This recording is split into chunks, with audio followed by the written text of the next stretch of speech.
Right, good evening. You didn't expect to hear me, did you? Oh, Dom's missing. No, he's not. He's not missing. So you people who've gathered, just give him a minute or two. His computer just kind of went, let me get his words right. Because I'm terrible at misquoting people. I think it was, the technical term was tits up. I think it must be a term, a Linux term. So yeah, his PC's gone tits up. Anyway, he's sorted that out, so he'll be back with us in a few moments. Excuse me. Don't know what to talk about to you, really, because I've just been dropped right in it. I can tell you that Dom's guest is ill. We have got Wanderer, who's going to be joining Dom and a few of us tonight, and it's kind of an invite, open invite. That's kind of what he's saying. Don't mind what you talk about, really. So he's kind of throwing it up to a bit like the Darkcity format. So it looks like we might have a 4-hour Darkcity type show, hosted by Dom for the first 2 hours. And then I tried to drum in other people. You know, you can't be friends with a server, man. It don't like people. It's ignorant. Just so you know, just a server like somebody wants to be my friend. No. It's a server. It doesn't have friends. So where were I? Where was I? Yeah, Dom's been let down by his guest. Well, not let down. The guy has actually contacted him. He's ill. So that'll be a rescheduling. For some reason, I can't find my chat.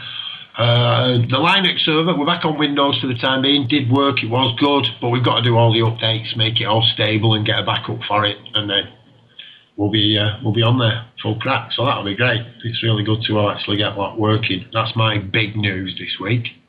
One to look forward to. Where are we? Well, they're all good. I can't really pick anywhere at the moment. I can't pick anywhere. We've done a little bit more trying to get these streams sorted out. That's another little bit of boring news. I've had some brilliant conversations, right, with the Department of Health and Social Security. Oh, yes, and I have got hours and hours of audio, and I've trimmed that all down. I could probably trim it down more. I don't want to make it sound like I've edited it to make it sound stupid.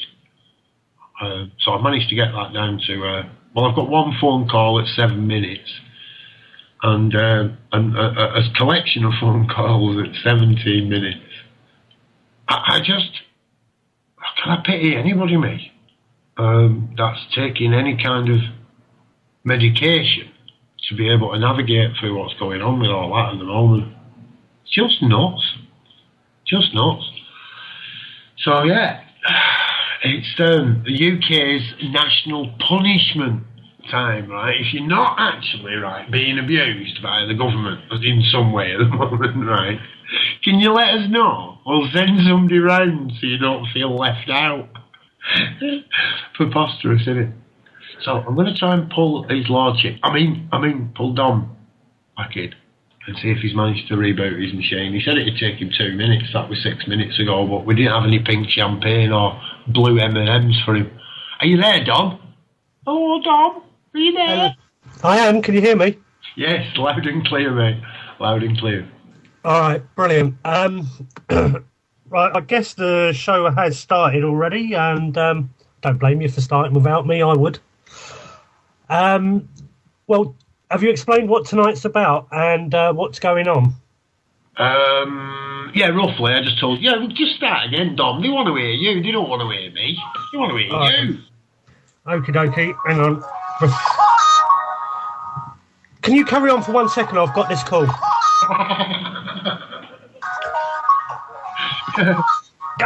Where's typical radio? Hello.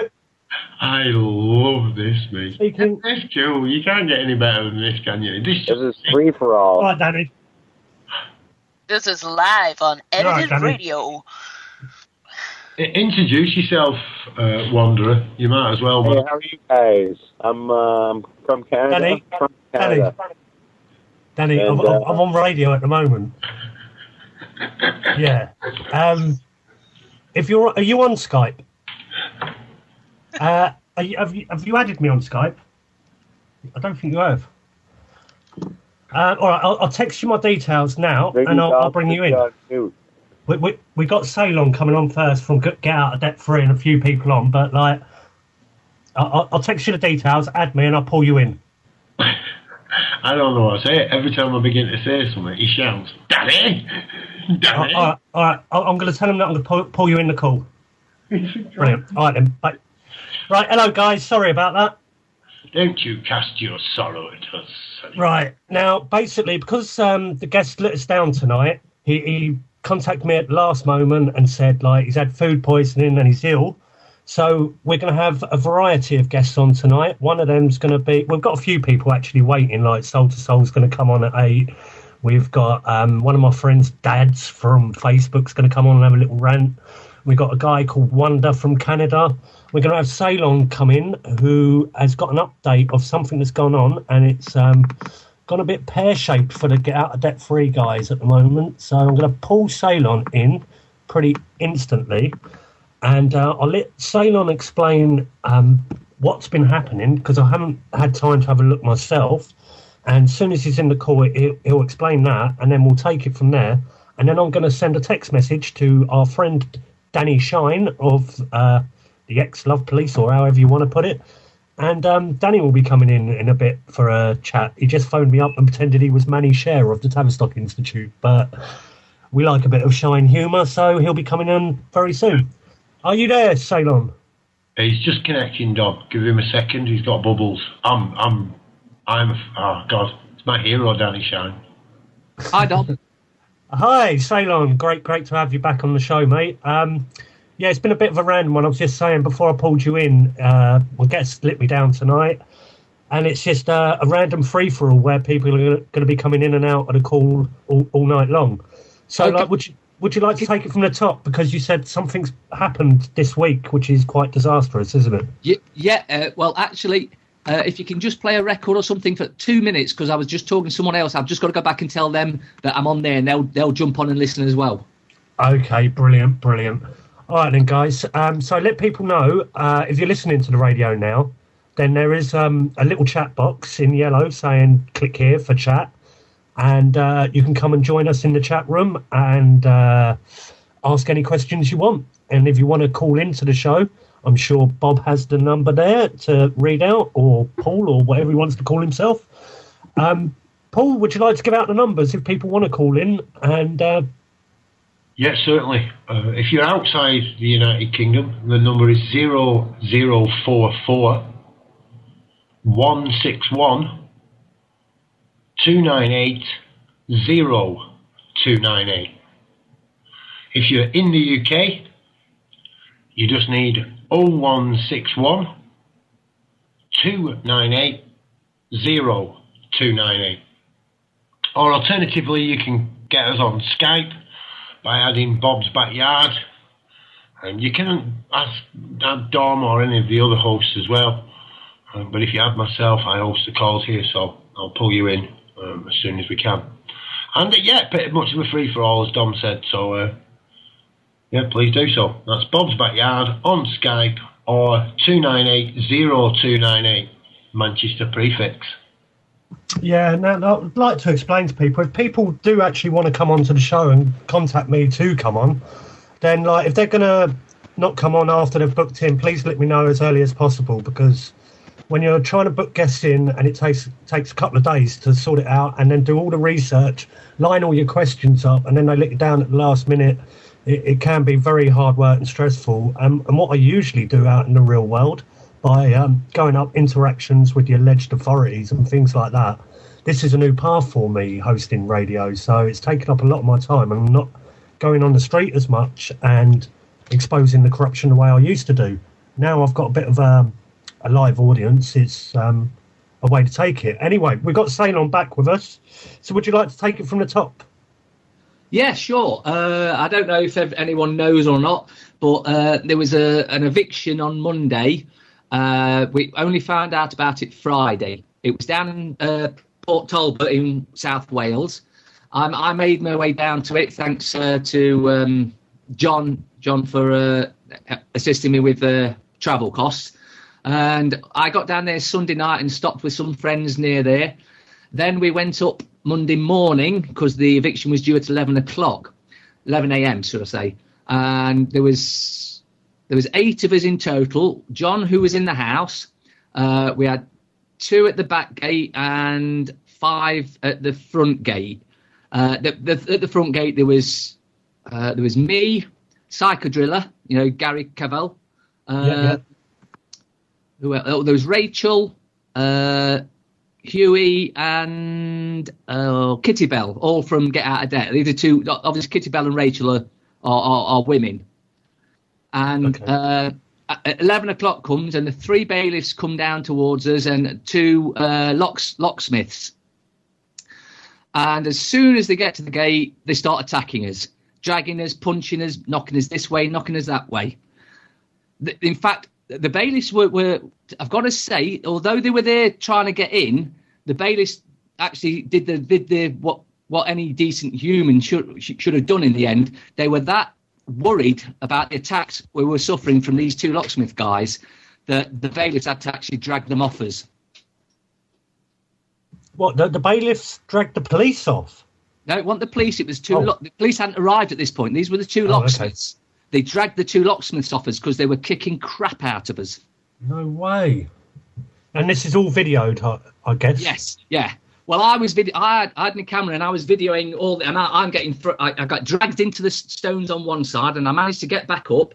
And then, just as I'm getting up, the Nathan, the guy that caused the most damage to almost everyone there, he grabbed me hair from behind and yanked me backwards.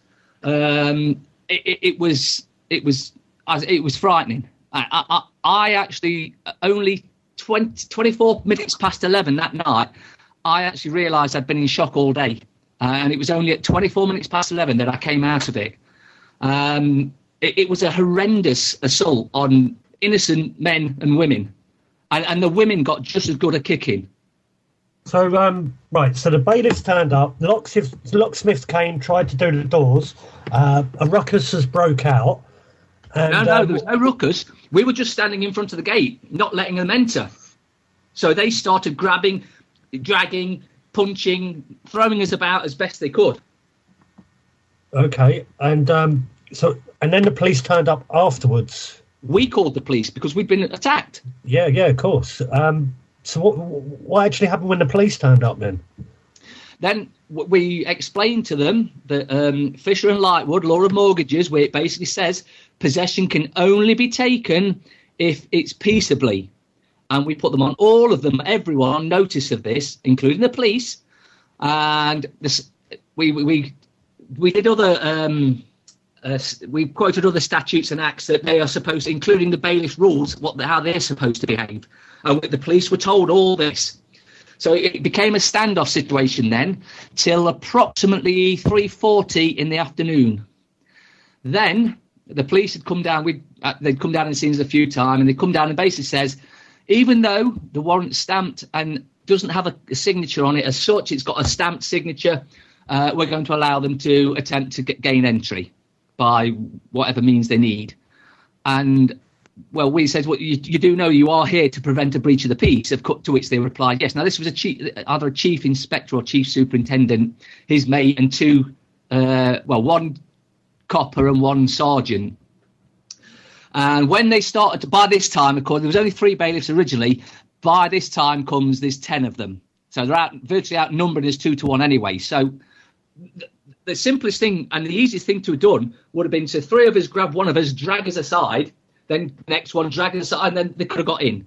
But they decided they didn't fancy that. That'd take too long, so they decided they were going to basically attack us all, and that's what they did. The girls, they got kicked and elbowed and shoulder barged. Gary, psychodriller, he was lifted. Both his legs were lifted in the end. They were trying to throw him over the gate, while the guy that was behind the gate, Nathan, who had come across over the wall with a claw hammer and a crowbar, he jumps down on top of me. He beats the 7 bells out of me while I'm on the floor. And I'm filming all this as well. So he grabs my camera, steals the camera. Fortunately, we can see somebody captured a video of him actually with the camera, undamaged, and he slips it into his pocket. At this point, they're starting to smash the gate through, and somebody shouted to me, because I was the only one on the other side of the gate, that the next door neighbours had given them permission to go on their land to gain entry. It's just a small 3-foot wall around the side. So by this time, Nathan, he's grabbed Gary around the throat and he's strangling. So I tried to grab him to pull him off, but he's 6'5" and I'm only 5'8", so I'm struggling to get anywhere near him. But as soon as they say about the two going around the side, I have to leave that and rush around the side. And I shoved the first one back over the wall, and the second one's about to go. And I think, and I did, you have to forgive me if I'm a little confused here, because it seems that I've got some sort of concussion. My memory's not working right. I'm making all sorts of errors. Even the guys and girls that were there noticed how quiet I was, and that was basically because I was in shock. Well, as I think I stopped the second guy, and then I think by this time the gate had gone and some of them had come running through. And as I'm stopping the second guy, somebody grabs me by my hood and drags me. As the first one that I'd pushed off the wall, he then just jumps back over and they tackle me and knock me flying into the ground. At this point, I'm pinned down or up against the wall. It's very, very hit and miss in my head, because my head got banged all over the place. At this point, it's mayhem. And they come storming through. It was like something you would see in Nazi Germany. That's how bad it was. Now, when the attack was actually going off at the front gate, the guy with the camera, Danny, he thought, what the hell are the cops doing? So he turns around with the camera to see what they're doing. The cops are all stood at the edge of the driveway with their backs facing us, so they're looking away from us. So they were told to stand there in that sort of stance?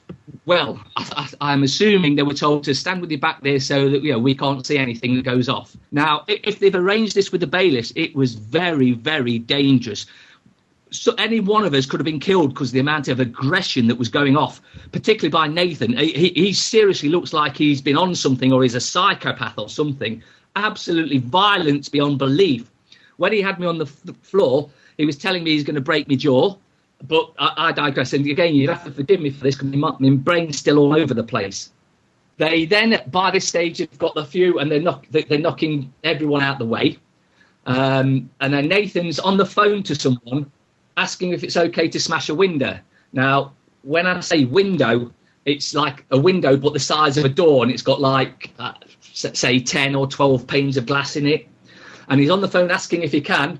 And basically, whoever he's speaking to says yes, and then he gets his crowbar and he just smashes the windows all the way down, across and back up, and smashes them through like that.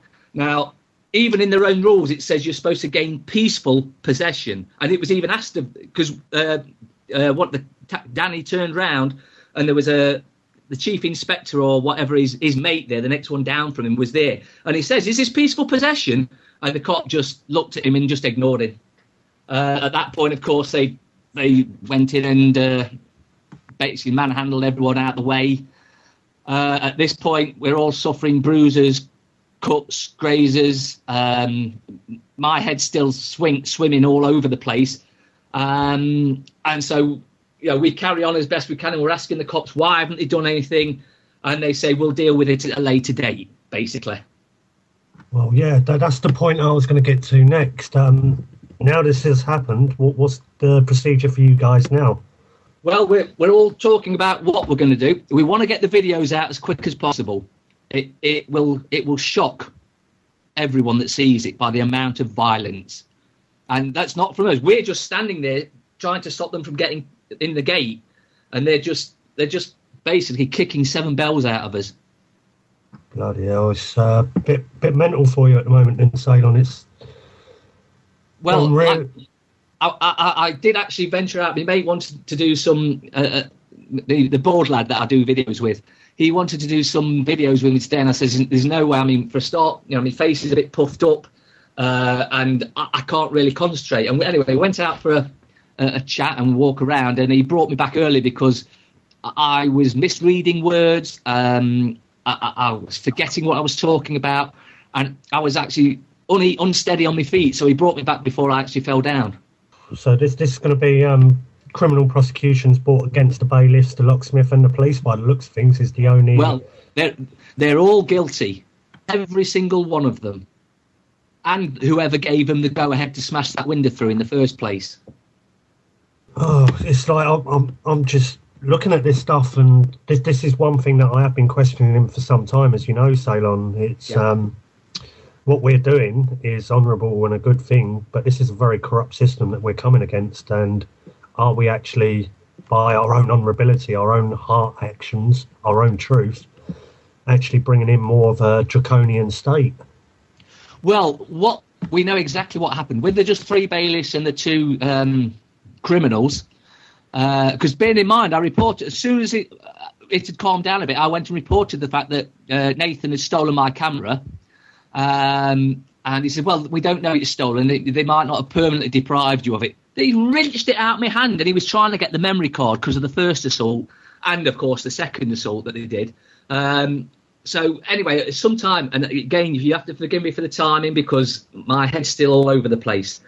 One of the bailiffs came up and said, oh, we found your camera 150 metres from where he stole it and stuck it in his pocket, smashed, and strangely enough, the memory card had fallen out and got lost. So, so it got saved to the memory card on the camera, not the actual hard drive of the camera.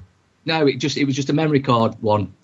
And like I say, when he was kneeling on top of me, he was trying to open it and grab the memory card then. So, the fact that it was missing when it mysteriously turned up 150 metres away, it wasn't mysterious to me. But at the end of the day, he also smashed it up. So he's actually destroyed my camera and still stolen my memory card. So he's still committed a criminal act, and the cops just ignored it and refused to do anything about it. A couple of questions have come in, Ceylon. One of them is how long till the videos are up? And also, will they be edited, or are you going to put up the full unedited version?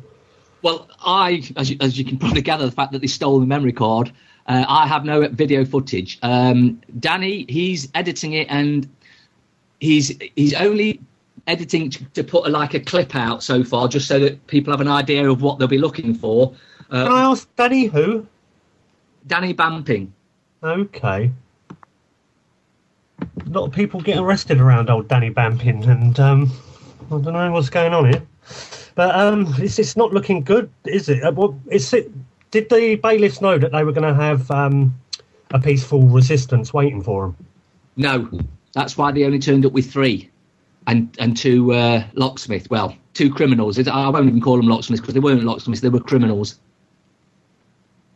Yeah, and there's another question coming. Do we know which company the locksmiths work for, or do they work directly for the bank? I think I can answer that. The locksmiths are actually directed by the bailiffs, I think. Well, the only reason we got Nathan's name was because his other bully boy buddy was with him that was knocking us from side to side. They were calling each other. That's the only reason we got the names. None of them would identify themselves, including the bailiffs. None of them would show us any paperwork. The police, of course, says, yes, we've seen it, and it's stamped and whatnot. And so we asked if it was a wet ink stamp, wet ink signature, and he says, no, it's a stamp, but that's fine by us. Oh, dear. So did anybody get hospitalised? Psychodriller got a big cut above his, I think it was his right eye. When was this? Monday. All right. Because I was supposed to have Psychodriller on radio on Sunday, actually, but he didn't turn up, and I haven't seen him active online, and now I know why he wasn't online. Well, I think that because I travelled down the Sunday, and I think that he travelled down on the Sunday as well and stayed in someone's place, and because it's a long way to get to, and to be there for 11 o'clock was almost going to be impossible for anyone. So I think those that did go had gone over the night before, and like I say, it was very short notice. No, we only found out Friday, and so I didn't even know I was going till Saturday, and then I caught the train down Sunday, and so I would imagine they went over the Sunday as well and stopped over. I really don't know what to say to you, Ceylon, except it's a bitch, isn't it? It's crazy what is actually going on in the world, and this is like people like yourself, myself, and many other people that we all know and we've all named, and many of us look at their YouTube channels and put stuff out there. We don't just get stick virtually online. It's like physical abuse that comes to us, and this is part of what we have to deal with. Well, when I've been over to not yesterday, because yesterday I've got no memory of yesterday. I was talking to some of them that was there. I was talking to them tonight. That's who I was on the talk to just before you put me on, and they were talking about a conversation we had last night. I have no memory of that conversation at all. I don't even remember it taking place. So you've got like concussion for sure. Yeah. Now the only thing you can do if you're going to take criminal prosecution against them, you've got to get doctors' reports, all the evidence together. Yeah. I'm off to see the doctor tomorrow. I tried to get in today. Obviously, I didn't get back till about 7:00 last night, so it was short. So I tried to get in today, and the earliest would get me in is tomorrow. So I'm off to the doctor's tomorrow. And then we'll see what he says. Well, anybody that's actually in the call, have you got any questions or anything you want to put to Ceylon? Because he's not on for too long, because he's got another show to go on and talk all about this. So if anybody wants to add anything at this moment, please feel free. I was just giving other people the opportunity there, Dom, for a minute. The best of luck to you, Ceylon. Get yourself checked out medically, mate. Yeah. Don't worry about going on radio or staying on here. Seriously, if you have got concussion, you need to check yourself out. You really do, man. Well, the show that I'm on after this one has been booked for over a month, and so obviously I didn't want to let him down, even though I'm not fully compos mentis.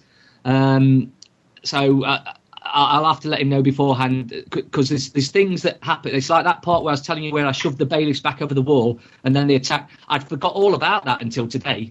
So it's still... A lot of that can be shock and trauma. I've had some pretty heavy trauma myself, man. I've just had the police complaints commission find in my favour, at least on one of my complaints out of the 3. So, and that involved people smashing into my home in the night and attempting to torture me. So yeah, I am aware that you can go through almost like this surreal happening in your head, man. So, but get yourself checked out. I got quite a beating, man, but I didn't do it, and I should have done, because you are out there doing your bit, and you have done for a long time, hell of a long time, man, doing your bit for the people. Yeah, we don't need any fallen heroes, man. We don't need any more fallen heroes. So look after yourself. That's my thing here, mate. Look after. Yeah. I know exactly what you're saying. Like I say, this is why I'm getting checked over by the doctor, and also tell him what's happened since the assault. And then I'll just wait, because I've no idea. It's the first time I had a beating like this. But even the girls that were there that got a beating, and I'm not sure if the mind's changed now, because I do know from talking to them earlier, some of them have realised that they're still in shock. I pointed out to one of them on the evening, when I sort of wake up, and the next day I pointed out that you could still be in shock, and it's just today they've realised that they were still in shock. It was that severe. Definitely, man. It's surreal. You go through a surreal experience. Suddenly it's like, whoa, it is. So yeah, man. Thanks for the work you do as well, man. It's a shame that you've kind of come in and you've took a kicking for it, really. But let's hope you took a bullet for the rest of us. Get that video footage out there. Show the people that they are prepared to act in violence. The police are prepared to turn a blind eye. They really are, and just get them. Like I say, it wasn't just a blind eye. They literally turned the backs, so they were looking up the road, so they couldn't see the beating we were getting. Well, I'm right with you, man. That's what I mean by turning the blind eye. Yeah. Even when they look right at you and they see it going on, they ignore it. They might as well be blind. Absolutely. That's just ridiculous. Obviously, I've been to a few of these to help assist others with defending their homes, and.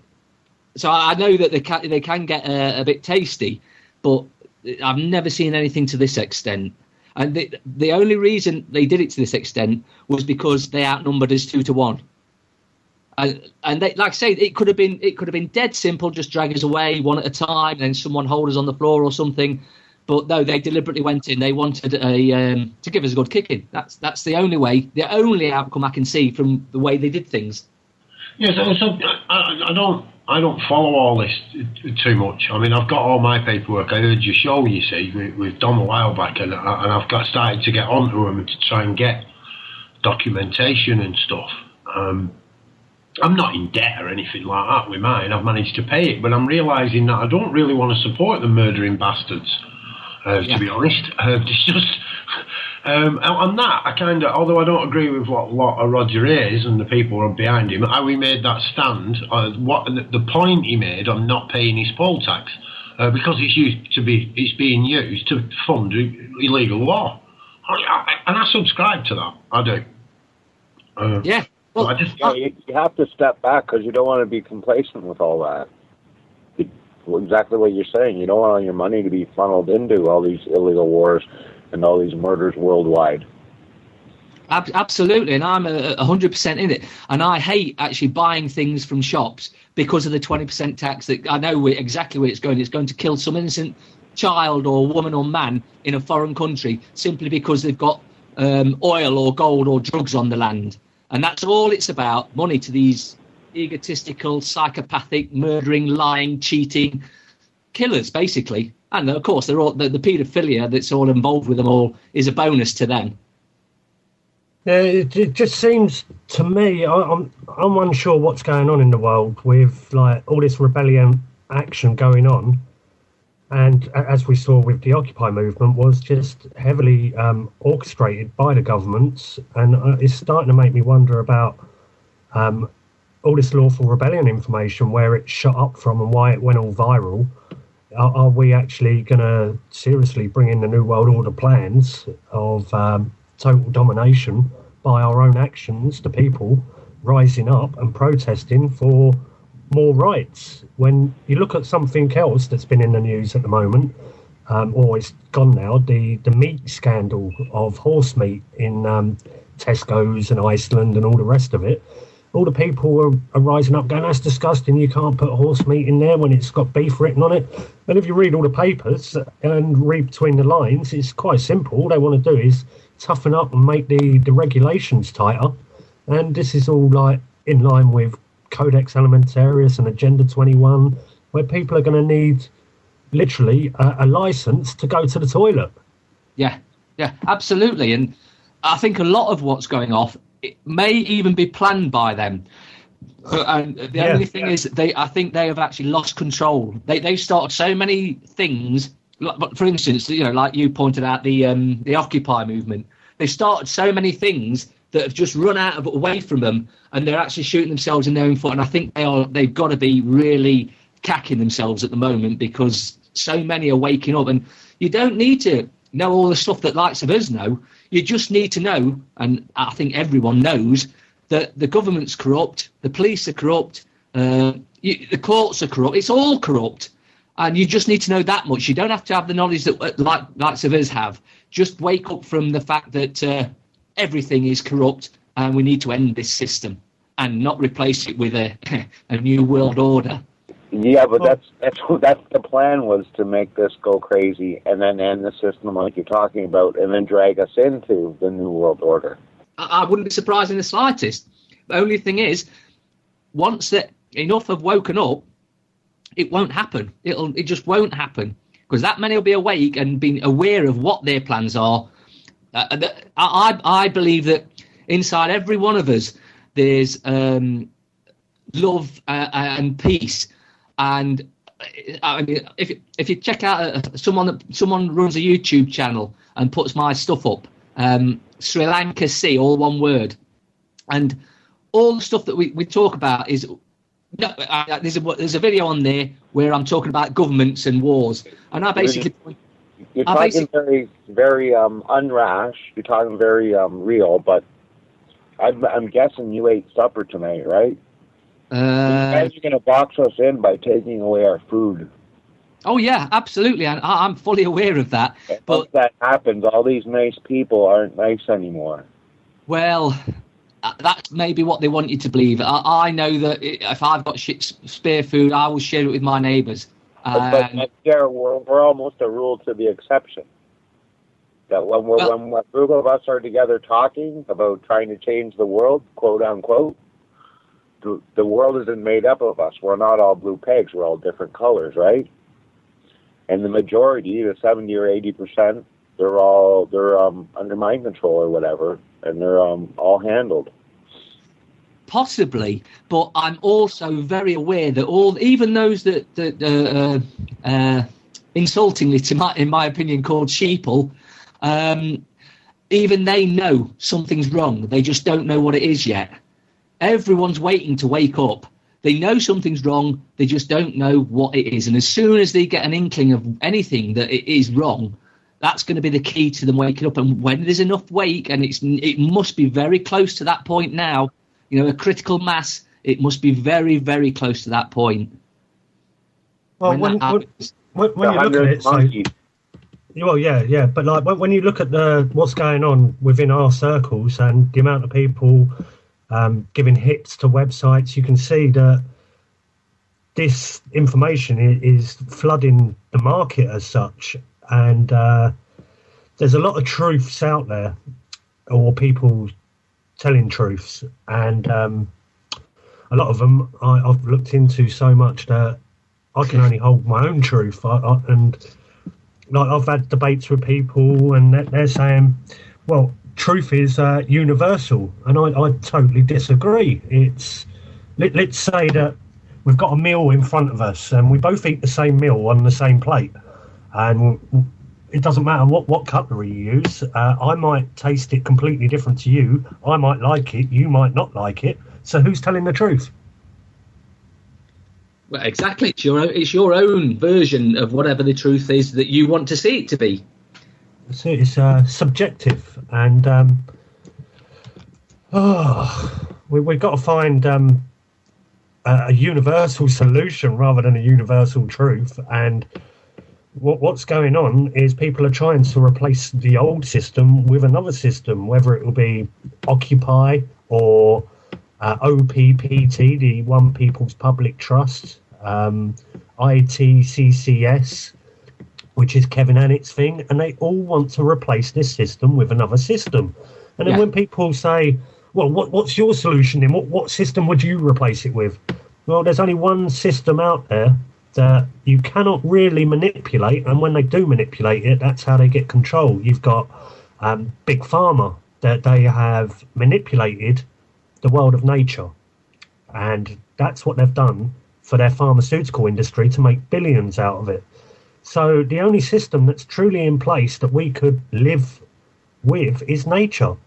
But where people are programmed with the mass media and all the social engineering tools that the elites have, then like what chance did the mass have at awakening?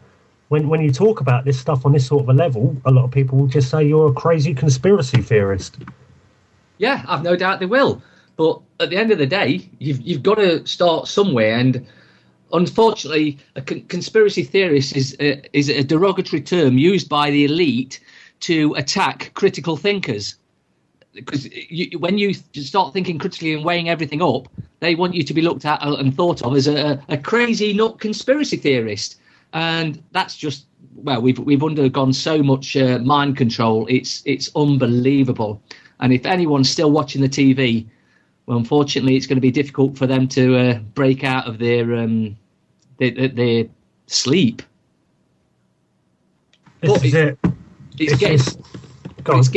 getting to the point where they're not going to be able to afford to watch the TV anymore, so they're going to have no choice but to start waking up, or at least researching into why they can't afford to have a TV. Well, it's the tell lie vision. It's one of their biggest tools of propaganda that they've ever held. It's quite sick, really, what they've done to humanity. Anyway, we've got Danny Shine joining us as well. Have you heard what's been going on, Danny? I've heard a little bit, only the last 5 or 10 minutes.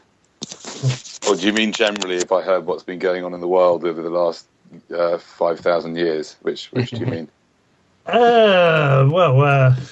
we can go general, but like the thing was with Ceylon. Do you know Ceylon from Get Out of Debt Free?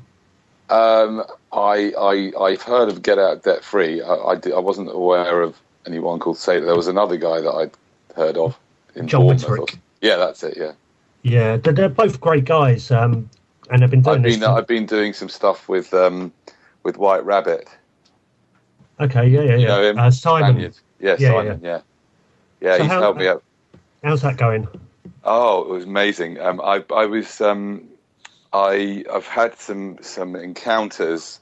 I've been doing this megaphone for years and years, and I had some encounters with the Westminster Council, a particular Westminster Council. I mean, they've come up to me, many of them, and tried to stop me doing what I'm doing. And of course, whenever they speak to me, I ask them whether I'm obliged to speak to them, and they're kind of lost. And then I usually cycle off and go away. But they managed to.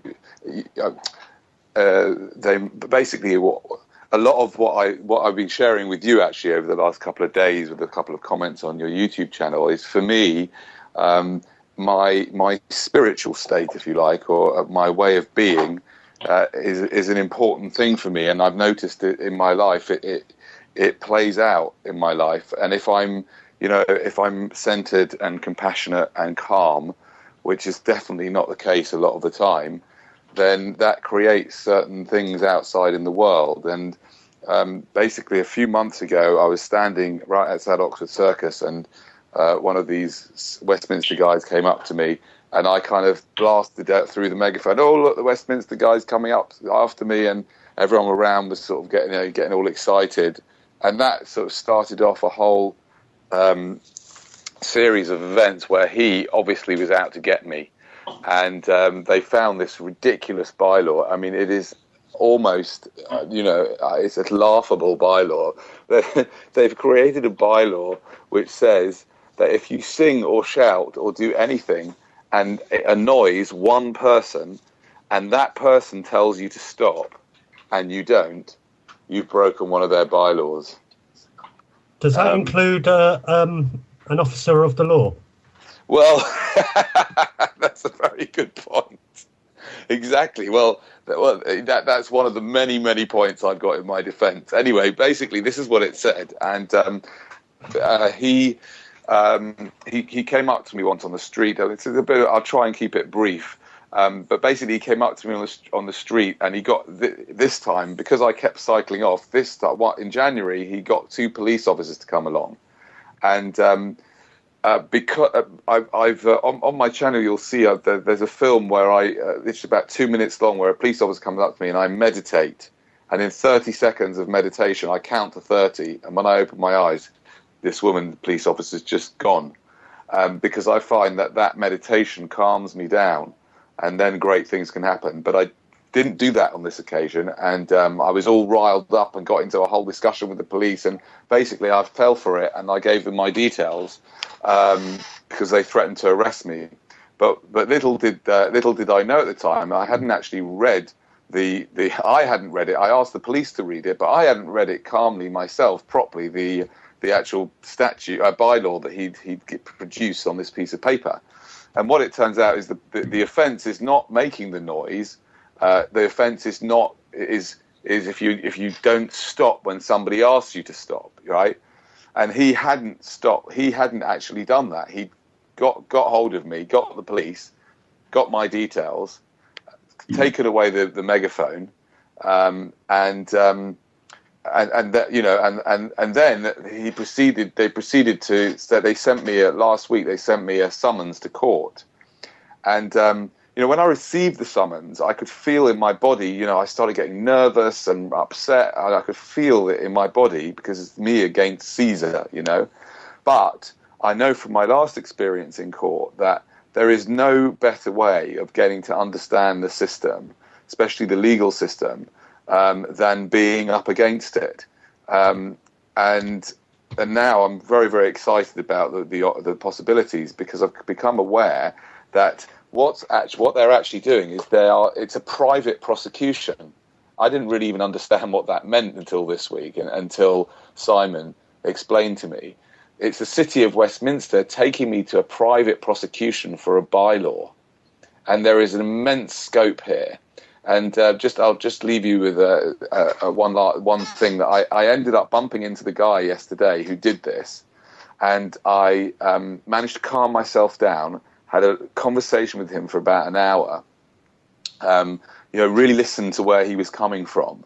I tried to understand where he's coming from, and told him in a very, very kind way, as kind as I could, and non-threatening as I could, that if they proceeded to take me to court, I would be filing a private prosecution against him for misconduct in public office, which has a maximum sentence of life imprisonment. Yeah, I know about misconduct in a public office. And but I could I can have a private prosecution against him. And so hopefully it started to dawn on him what's really going on, this City of Westminster, of course, their legal department he even said this. He said, "Well, we've got nothing to lose taking you to court," But there's loads and loads of reasons, which I won't go into now, why there would have to be completely corrupt magistrates to find me guilty, and even if they did, it's just a fine. It's not a big deal, and I'd appeal it. But I really, it's exciting, the idea that we can start privately prosecuting these people, so that, to play them at their own game. It's not something that I want to do, but it's something that I'm. It feels right to start to alert them to the fact that we can and will do this if they continue this type of harassment. See, do you know what my problem with all this private prosecution and fighting the system that sort of way is? Go on. The only thing that is in place is the system, and you'd have to take them to court via the Crown Courts using bar-accredited solicitors, and all the characters in that room work for the Crown, including yourself. I agree. I agree. That's a massive problem. I don't know about having to use solicitors.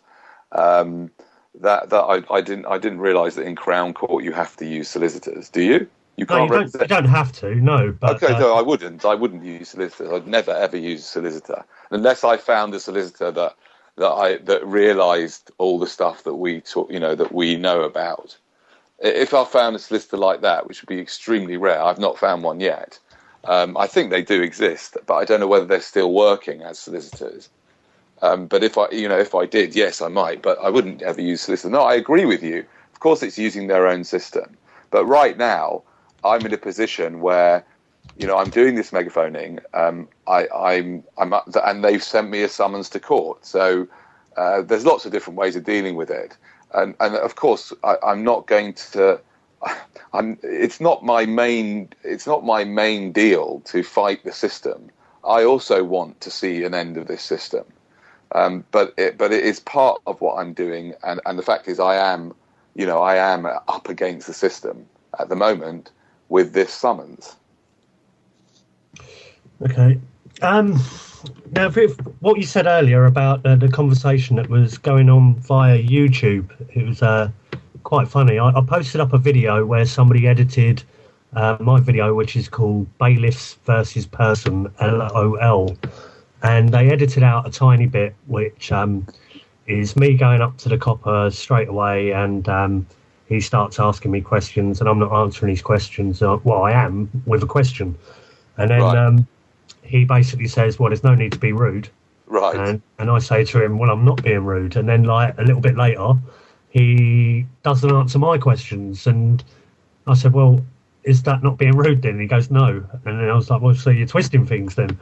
And it all ended up really nice and lovey-lovey. The bailiff ended up... Maybe it was the bit that was edited out that made it look like... It made it look like you weren't being calm and compassionate to this guy. I'm not saying you should, but I'm just saying that it looked like that you were being a bit arsey to him. I am a bit of an arse though, Danny. You should know that by now.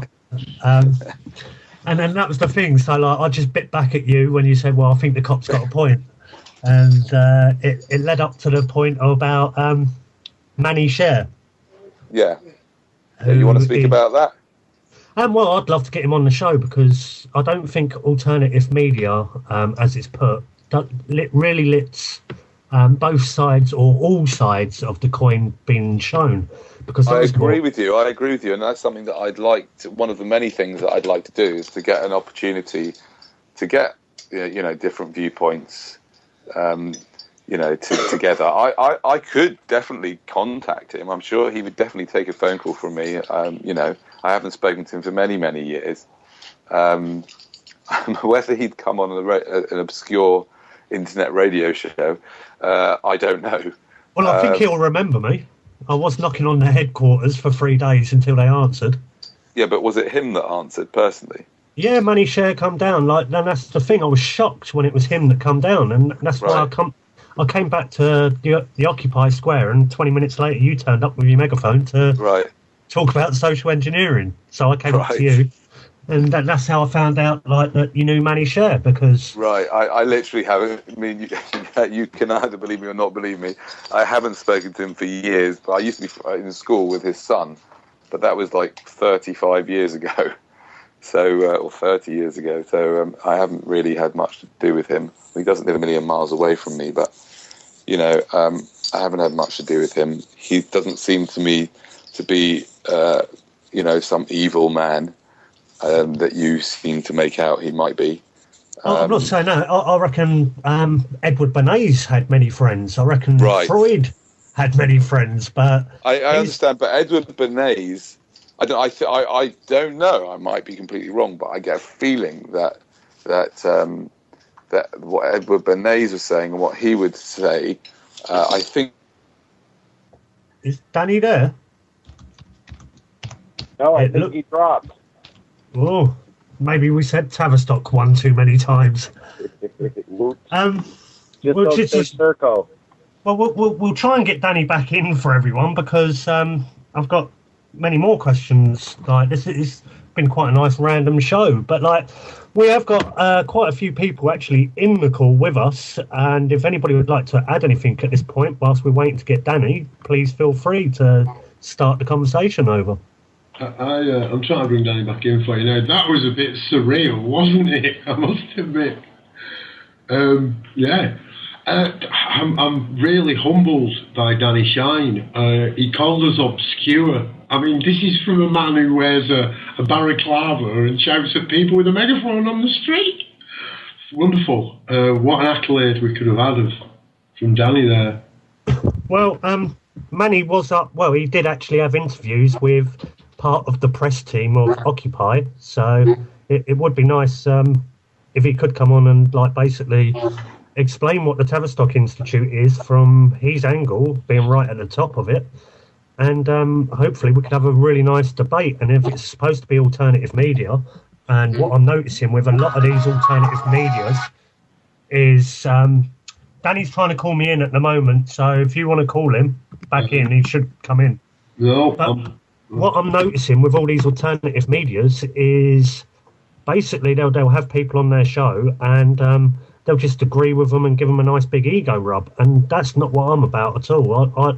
I don't mind getting in there with a big wooden spoon and stirring it up to find out what are the truths that are at the bottom of this all, because you stir something up and the scum will rise to the top. So let's give it a stir, and then we know what the scum is, and we can take that off and get all the wonders underneath of the stew. Danny, are you back with us? It's ringing. It's ringing now. Don. I totally agree with your sentiments, yours and Danny's, that if we're going to have an open media source, then it needs to be an open media source. It'd be contradictory in terms. We said right from the onset, all are welcome as long as they agree. All are welcome. Hi. And welcome back, Danny. I about that. My dad called in the middle. I did hear some chains in the background. Maybe you're chaining someone up and they're trying to knock you offline, or maybe we said Tavistock one too many times. Yeah, Tavistock, that's right, of course. No, it was my dad. It's just my dad. But anyway, I'm back. I mean, I'm happy to ask him. I'm happy to ask him to come on the show. I mean, I don't know how I'd explain it to him, but I don't know what I'd say to him. What should I say to him? Say, around the Occupy time, basically somebody came and knocked on your front door with a crazy top hat and loads of feathers out of it, and he runs a radio station, and Right. I'm quite open to debate what the Tavistock Institute is all about. Right. And Okay. you're quite free to give him my phone number. Our website or something. Well, give him all details. It's You looked at their website. What does their website say?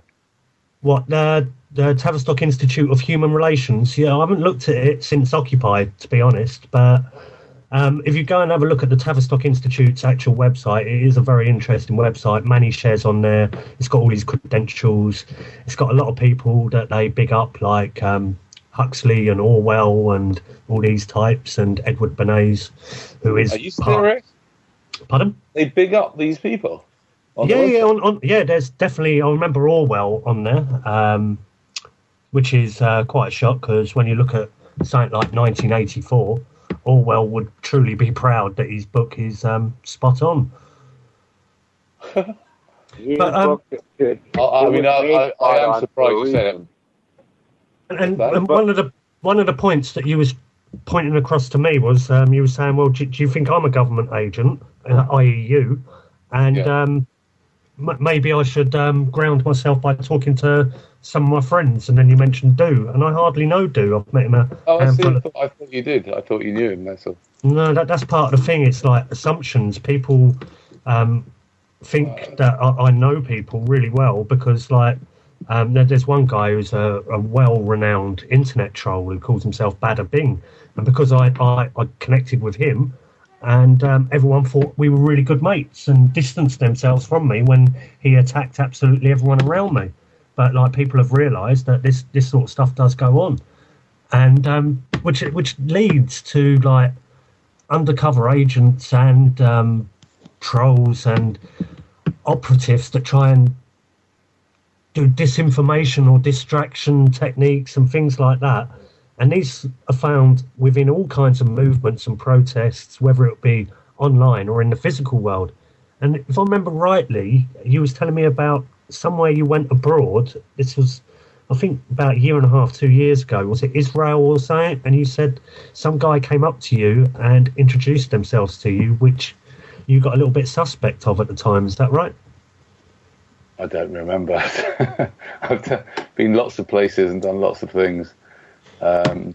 I don't remember anyone doing that, but who knows? So what are your views on the Tavistock Institute then? Well, I know next to nothing about it. I'm just I'd be very, very surprised if Mannie Sher is involved with, with things like, trying to create an Orwellian world. I just think that's almost impossible for me to get my head around, because I've met him. He's a family guy. He's a regular guy. As far as I'm concerned, he's a psychotherapist and a psychoanalyst.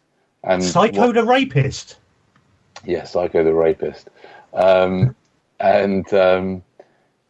you look at, I'm looking at their website now, and you can see things from whatever perspective you choose to.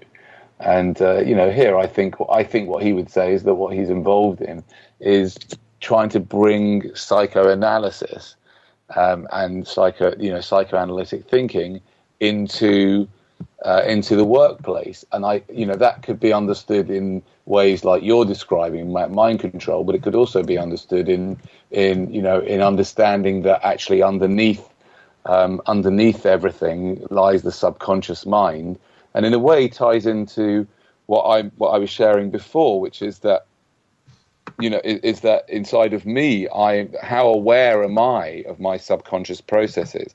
How aware am I? And I think that's what perhaps I was commenting on with you sometimes when you're with the police, that I question how aware you are of your own process and your own experience of authority in your early days, and how much that is still influencing your life now. Because I can tell you from my own experience that whenever, for example, a police officer comes up to me, almost whenever a police officer comes up to me, I feel visceral changes in my body because of the conditioning that I've had about the police, because the policeman reminds me of my parents or my father and teachers who were not good examples of authority.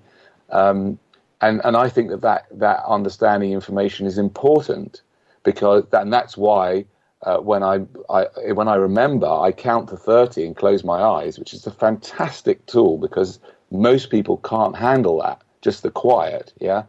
But for me, it's a very important tool because it means I can get beyond that and bring myself back into the present moment. A question has come in from the chat room. Have you ever heard of a film or watched Century of the Self? Yes, I have indeed. It's a great film. And that touches a lot on who Edward Bernays is, a lot of the film. I think it's a good hour of it. And it really does explain the techniques that the Tavistock Institute have been using since 1947 on their social engineering. And they're alleged to be hugely involved with things like the Beatles and the Love Revolution and manipulate and control something like that. They're also. I mean, I will definitely. I'm really happy to contact him, and I think that if you interviewed him, I think you'd find a very, very different. You know, he would. I think you'd find it. Come over. Maybe he is. You know, maybe he won't be truthful, but he'll come over and explain to you a very different way of seeing what they do than the way you're seeing it. Well, that's why I would want proper alternative radio where you can, instead of sitting there on the radio going, "Oh, these are evil, they're evil," then why can't we address it to these people? What the conspiracy circuits are saying? That's absolutely, and that's something that one of the. I think that this comes onto another subject completely, and something that I'm looking at this year, and I'm very at the very moment and finding it quite challenging, is that I think, and perhaps you'll disagree with me on this, that I think that in as I call it, in the world of Caesar, in Caesar's world, we need tokens, we need the fake tokens that people call money in order to create good products, and good products maybe isn't a good word, but good initiatives, useful and helpful initiatives. And because I can probably get to speak to Mannie, but if we had resources behind us, then it would be a lot easier to put those type of things in place. I think without any resources behind us, I think it's very, very difficult to do that. Well, I think Bob's got a question coming in, but what you said there was we need money, and I totally disagree with you. We don't need money. We need food. We need shelter. I didn't say we need money. I said my thoughts are, and anything that I say with varying amounts of doubt.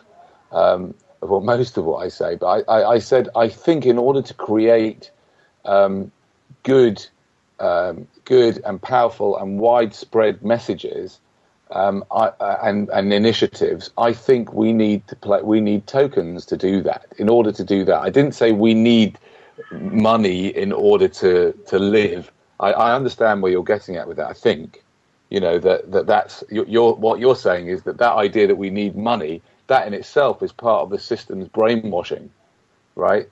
Is that what you're saying? Yeah, I agree with that. I agree with that 100%. I just think that currently, in order to be effective at I don't know how to describe it, transforming the system, bringing the system to an end, whatever it is, moving to the next level of humanity, reality, moving to the next dimension, I don't know, whatever you want to call it. I suspect, and again, I'm not sure, that in order to do that, we need that. It would be very helpful. Let's put it that. It would be very helpful to have some tokens, some fake tokens.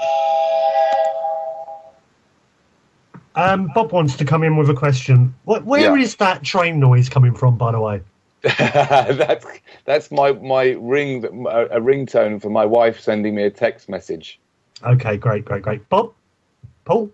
Yeah, I do. The social engineering was first demonstrated to me by two gentlemen actually coming up to people in the street and telling them that they were the undercover anti-terrorist squad. The way those people reacted, and of course you know one of those gentlemen was you, Danny. Yeah. And the way people actually reacted to that. It's followed my studies. And again, like yourself, Danny, it's not a path I would have actually chosen to walk down if I would have been given any choice. So I think you wanted, Dad. Sorry, I don't, hold on a minute. I've got my family calling. Okay, I'm busy at the moment, guys. I'll be a few minutes. Sorry about that. Okay. I didn't really understand. Sorry, it's really disturbing here. I didn't really understand what you said. I know you said you saw us through the anti. Yeah. What was the point about? The social engineering, you see, that Tavistock uses. You demonstrated it to me. How the people actually react to so-called authority. Right. Where that some people could have cameras and some people couldn't have cameras. Right. Even getting I think it was well, you know, I don't know what the word is, official cameraman to show you his identification. Right. And you were demonstrating that what the Tavistock people are quite informed in doing, putting people into that conscious state where they actually think someone else has got the authority to just ask them for something on the blue on the street. Right. Just by using a few words and well-placed words. Yeah, I mean, I literally know nothing about the Tavistock Institute, and maybe when I get off the phone, which I have to do imminently, I'll have a little look at their website for a start. I really do know nothing about it. I just know that I know this guy socially, vaguely from 30 years ago, and he seems like a nice guy to me. That's all I know. Yeah, you seem like a nice guy to me, Danny, what I've seen you do, man, and you've inspired me. You really have. Thank you. Cool to have you here, man. Seriously. I looked at what you did in the early days, and it did inspire me. I became a member of the Love Police. I'm actually Patrick. I do an Irish guy, active member of the Love Police. Oh, okay. So, yeah. Yeah, it's been good fun. Like I say, I'm just a soldier. I'm no general like yourself or Charlie or anything like that. I'm just an active soldier. I do my best every day to raise the energies of love and dispel the energies of fear. Beautiful. That's why we're here. Great thing to do. I have a great friend that I met as a result of the film. I think I'll leave it here. I have a lot of respect for, and he has a lot of influence on me, actually. Perhaps I need to be careful with that. He's a great guy, and he's got a little he's created his own little sort of symbol, and he calls himself a one-man army, and he's sort of, and I think that's I like that idea, not being part of some group that then divided, we're this group, we're that group. That's why I was never a member of the Love Police. That was Charlie's creation. Oh, come on, it wasn't. It was inspired by you. I saw it was inspired by you. Yeah, come on. You just give it up. I saw it. You went, shit. No, go on. No, you can have that. Hold on. No, on that note, it was on that note, Danny, as you brought up good old Charles, I was only going to bring him up anyway because, I looked at all your work many years ago and loved what you was doing, and Charlie, and that's what led me to go out there and do more positive stuff and do some sort of action to do some change. And I saw copycats of Charlie Veitch going about, and one of them was a little kid, and that really turned me off. It was like, right. I wouldn't want to copy anyone. Anyone that's copying anyone is not really going to put out their truth. They're just mimicking somebody else's truth. But they could. I'm all for not necessarily copying, but being inspired to do their version of it. Yeah. Now, listen, I've got to go. And thank you so much. I hope I can come again on your program. I've really enjoyed it. And I'll be reporting back to Mannie everything that's happened. Brilliant. Thank you very much, Danny. Take care. I'll speak to you soon. God bless. Bye. Well, that's from having no guests to Ceylon and Danny Shine already, and a huge amount of people in the call here already. Anybody want to add anything at this point? No, it must be good. It is brilliant, Tom. Absolutely brilliant. Made up me with that. I'm telling you, I'm going to retire, mate. I'd shut the station down. That was my target. I'm having a hard time jumping in here. Yeah, go. Yeah, jump in, Wonder. Oh no, I'm enjoying listening to you. But it's a shame that, like, when we started talking about Tavistock, he dropped out the call, and then like. Oh, that's what I was going to say. It's pretty coincidental that the 7-7 buses blew up in front of Tavistock.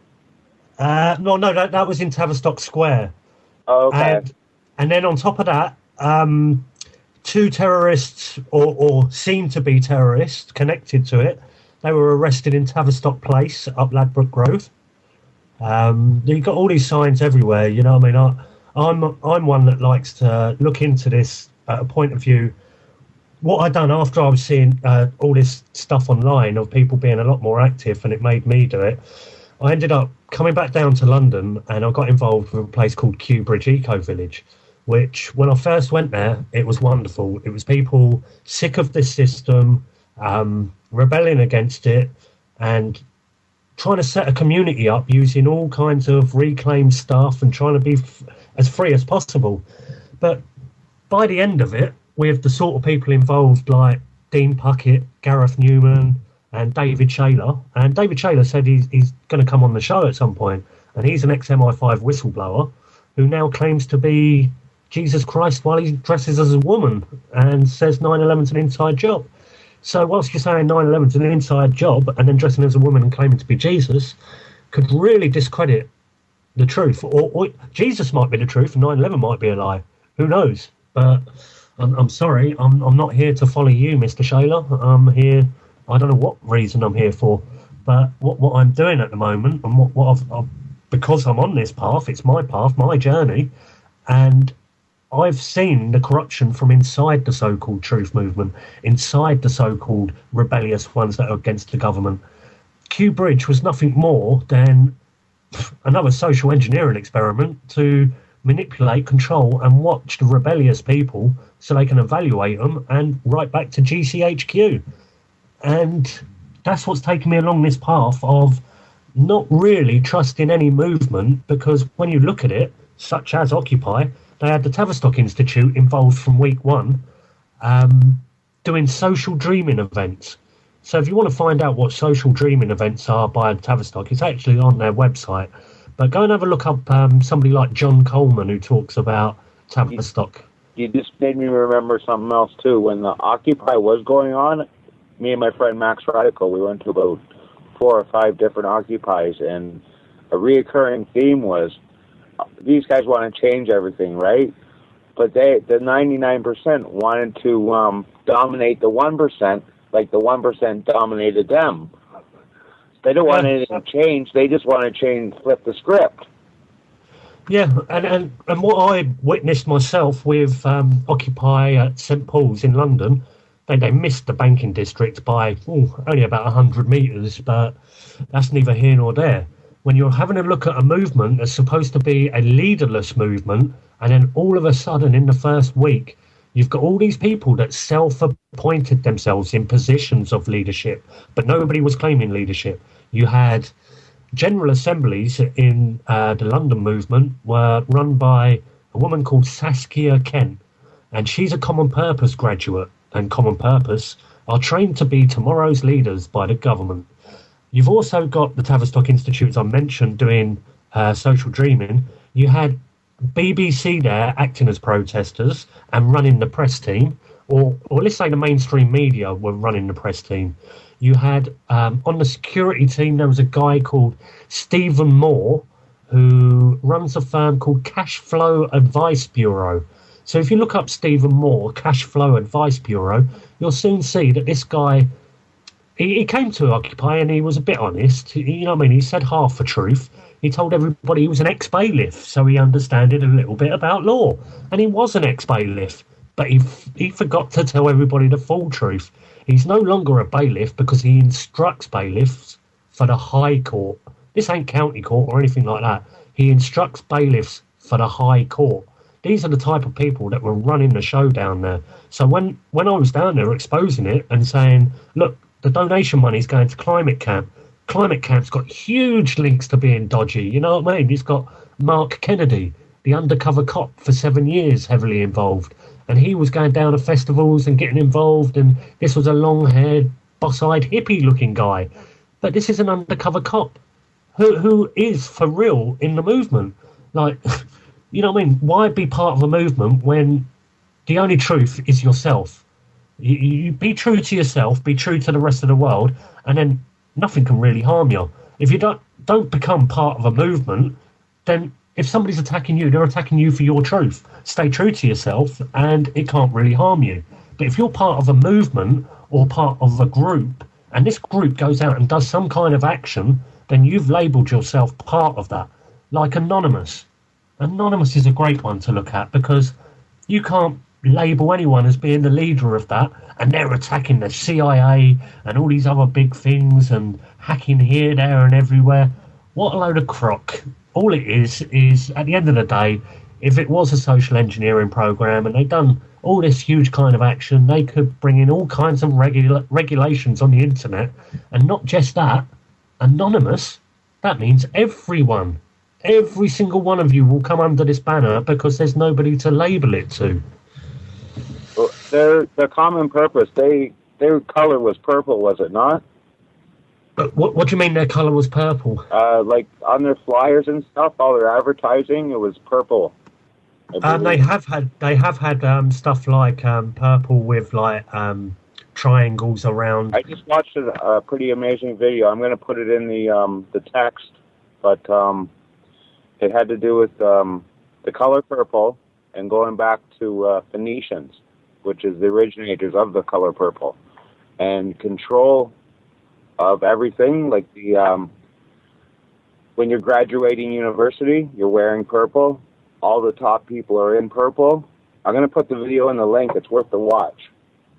I'm not really doing it justice right now by describing it. Yeah. All right, well, whilst you grab that link, we have got a couple of other callers in here. We've got Soul to Soul, we've got Sudamar, and we've got Vin James. Hi, guys. Who's first out the bag? Hello. So is there anything you guys want to add at this point tonight? Have a rant. Not just listening, really, at this stage. But I find it interesting that in terms of finding solutions, that we seem to struggle, and then when we look at the people who are in control, they seem to manage it quite nicely. I don't know what your thoughts are on that. Manage what quite nicely? I didn't hear you. Well, they've got one agenda, haven't they? They all apparently worship the same god or Satan or whatever they worship, and they've got the same ideals, same goals. And the majority of us seem to just can't be able to organize ourselves. I mean, we all got the same thing in common, but we seem to sort of like focus on different areas of the problem rather than just go for what's actually affecting us all, and then just join in that effort towards, getting over this problem. Well, that's the thing. When you're looking for global solutions, is it really going to happen without it getting subverted? Is there such a thing as we are one, this collective consciousness, or is this all just new agey stuff written by them anyway? Because the mind's a very powerful tool, and I've had experiences, and they're not of the physical realm, but doesn't necessarily make it real. Or is there something much more to this physical realm? I know there is, really, truly. There's got to be more than just this skin and bone. I have emotions, and this seems to be an energy that resonates. Like if you, your thoughts are very powerful, and you can resonate hate on someone, and nothing can happen. You could sit there in a room and resonate hate on someone, you not even know them, and that person could probably feel that from you. And the same with love. You could resonate love, and without actually saying anything, without actually knowing someone, and somebody could actually warm to you and bond to you. And this has been proved by experiments of water and sending resonance into the water and then looking at the structure of the water. And when you're putting love into it, it's a perfect pattern and beautiful. But when you're sending resonance of hate or fear or something along that lines, then it's a really distorted, horrible, mucky pattern. So I think the solutions come from within, not actually looking for one of these groups to find a remedy for us. Oh no, I definitely agree with not sort of like relinquishing your destiny to someone or a group. What I meant was like, you know, that we all have something in common. We all want the same things from life, but the only thing that's causing divisions is ideals. People throwing many ideas, and people following different ideas, and then being divided unnecessarily when we're all striving for the same ideals in life. Well, when you're saying we're all striving for the same ideals in life, then let's say that we all want peace. Yeah. Now, if we all want peace, including the military, you see where I'm going, yeah? So the military are actually in Iraq, Afghanistan, and places like this, and what they're effectively saying is they're peacekeeping. And I don't think by dropping bombs on other nations is really very peaceful at all. No. So even though we all do want the same thing, there's these elites that seem to have the control over the monetary system, the rules of the game, the military, the whole shebang. So for me, my own personal solution is just opt out of that system. But as I've said many times, how many people could seriously, truly operate without? Well, that's it. I think you do need help from other people. The system's there, created that way, so you have to rely on the system.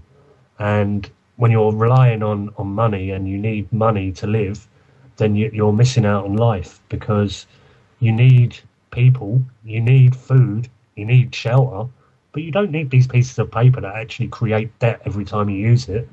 But they're just placeholders.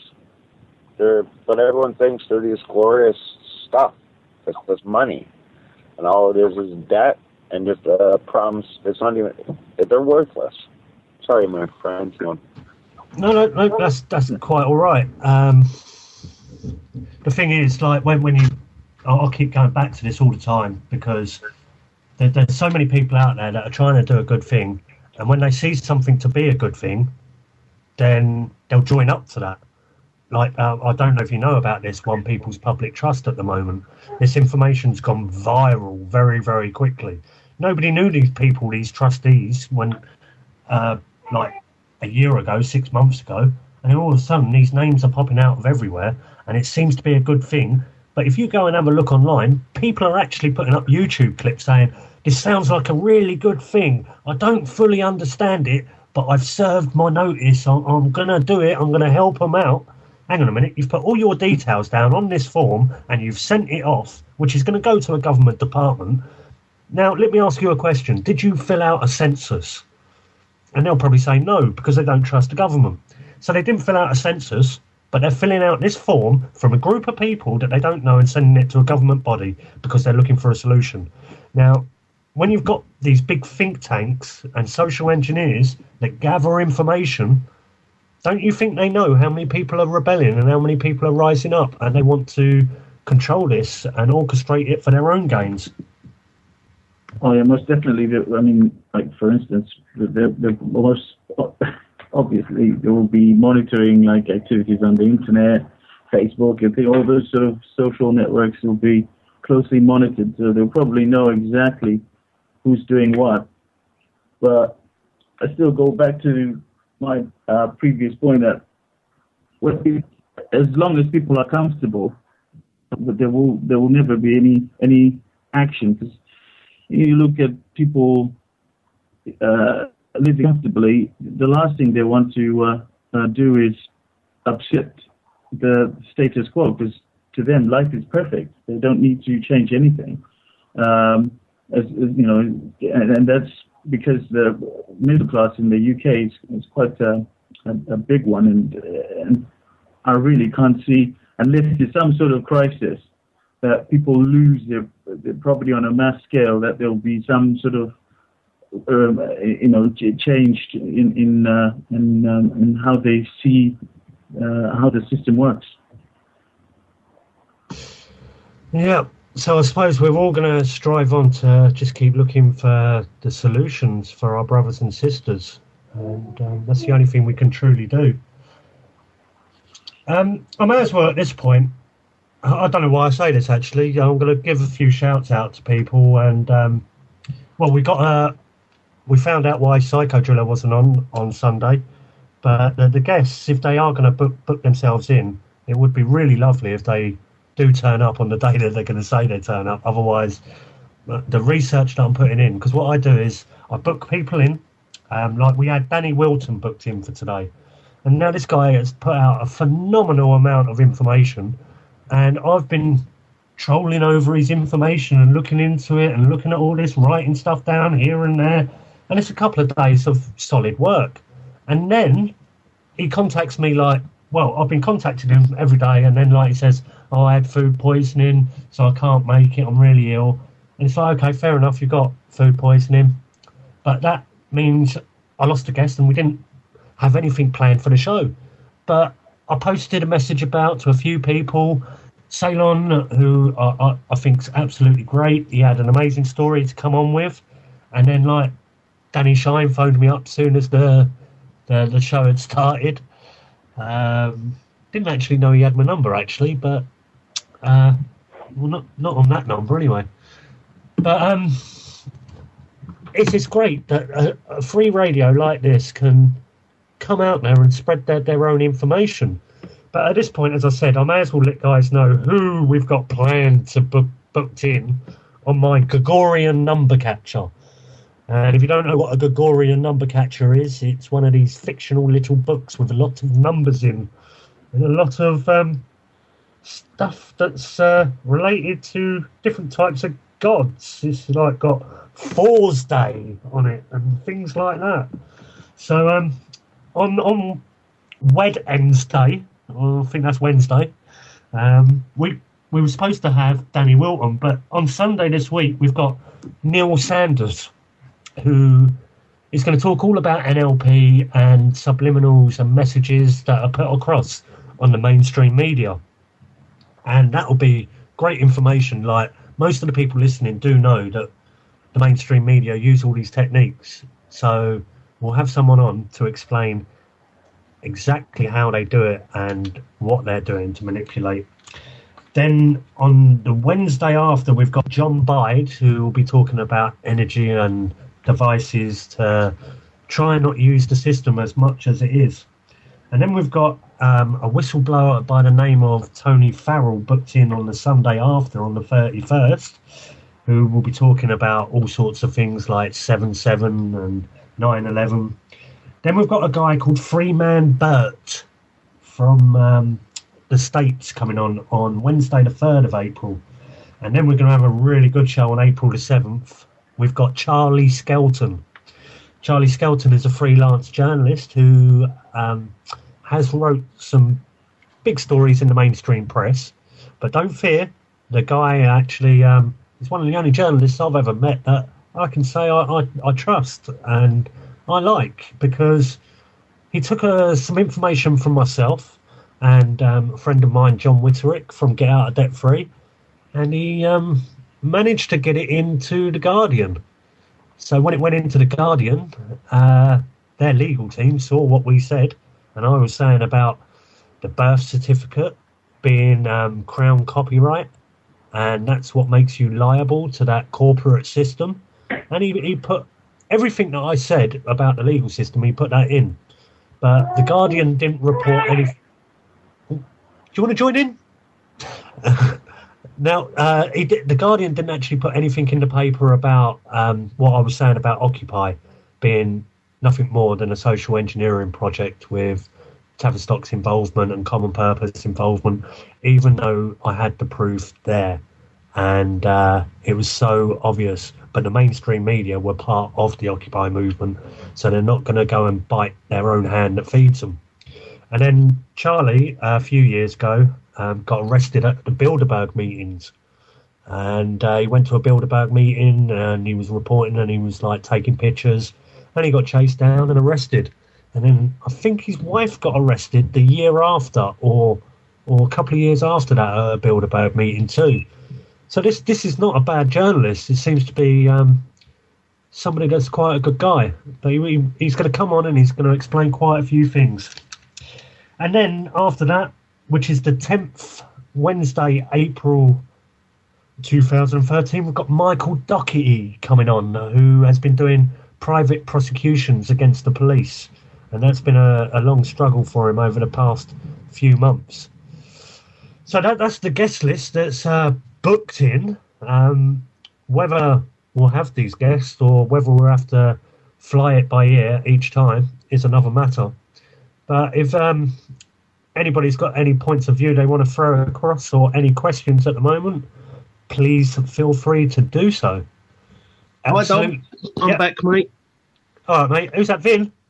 Yeah, Vin Jones. All right. Welcome, Vin, from the No State Project. Hello there, mate. Hello, all. Sorry I've been away. I was a little bit busy. I'm doing up to my eyeballs in paperwork and everything myself at the moment. So I was listening to a bit of the show. I mean, I've got the story that Ceylon told. I mean, I'm not really surprised these people act this way, but yeah, I mean, it's becoming more and more blatant all the time now how these people are really operating, and it just goes to show that they just don't give a damn about putting a pretense up to make this look good anymore. And when you've got the police colluding with bailiffs on that level, it's yeah, things are getting really bad. Yeah, and this is part of it. It's like, as I've said, the government, they're not ignorant about what we're doing, as we're not ignorant about what they're doing. But they have all these tools and charts where they know how many of us are actually finding all this stuff out. And that's why there's so many distractions online. There's so much disinformation, so many trolls. Absolutely, yeah. So many attacks coming from many, many angles. And obviously, this is an attack on our freedoms and being who we are, just live sentient beings. This is an attack on humanity. Why they do it is beyond me. I don't know why these elites want so much control when we can truly be. Because it was too much. It would be too much effort for this not to have happened. That's why. It's like the Big Bang. Couldn't sit there doing nothing. It's too much effort. Too much effort for it to sit there doing nothing. So bang, off it went. And it's the same with human nature. It would be too much effort for human nature not to have had, not for us to have ended up in this situation. It had to have happened. It was going to happen one way or the other. And it's no surprise that at this point in history we are where we are and dealing with what we're dealing with. It was going to happen one way or the other. Is it really so outrageous that there's a group of people who want to take over the world, and they're a bunch of lunatics? They're all, and that, a lot of them are religious fanatics as well. Religion is behind this, and we've got a group of people who have got their way into a position where they've got a monopoly of violence over the rest of the population, and they want to rule the world. Is it really such an outrageous theory? No. Given human nature, it was going to happen one way or the other. And history has told us throughout our entire time on this earth, we've always lived under tyrannies. There's very few parts of the world that have either been free of government completely, or where there's not been a tyrant trying to control a certain area, a certain geographical area. It's always gone on. Well, there's somebody that's come into the chat room and says, "Who is to say what is this space info?" Now, let's take an example. This info. Mm-hmm. Now, if you take, for an example, you've got people out there, and I can't see how somebody could be so dedicated to hit nearly anybody on movements. I mean, I don't agree with the British Constitution Group, the Lawful Bank, the Occupy movement, OPPT and things like this. I don't agree with any of them per se, but if there's somebody out there that is dedicated from the moment they wake up to the moment they go to sleep at discrediting absolutely anyone, that's called disinfo, because you're putting out some truths and then like within that there's a load of crap. So people are like distracted by the disinfo. Now there's a guy called Brian Allen Davis, and he calls himself Bada Bing, he calls himself Lex, he's got so many profiles, it's unreal. And then he'll sit there and he'll create YouTube videos. He'll sit there and just attack Brian Gerrish. He's put a video up recently about saying Brian Gerrish supports paedophiles, blah, blah, blah, blah, blah. And it's like, it's not helping anyone, really. If you don't agree with it, go and hand out a solution rather than sit there attack. Well, this is exactly what the opposition would do. It's called propaganda. They did it during the war, and we're still in a sort of war now. Bada bing, you hit the nail on the head with propaganda. Well, yeah. You know who wrote the book Propaganda? I did. Go on and remind me again. Well, I'll leave that for a bit of homework, but I know like somebody will be posting it into the chat room at some point, and it's quite nice that you've actually mentioned propaganda, because it was created by somebody that we were talking about tonight, and I wonder how long it takes for the chat room to get this. Charlie Veitch. Oh no! Charlie Veitch didn't write propaganda. Somebody's wrote it in there straight away, and he hasn't Googled it. Really? Yeah, I'm surprised. Wow, I've actually discovered something Charlie didn't do. Yeah, that's right. So 2 people have typed it into the chat room now. One's got it right on the spelling. It was Edward Bernays of the Tavistock Institute.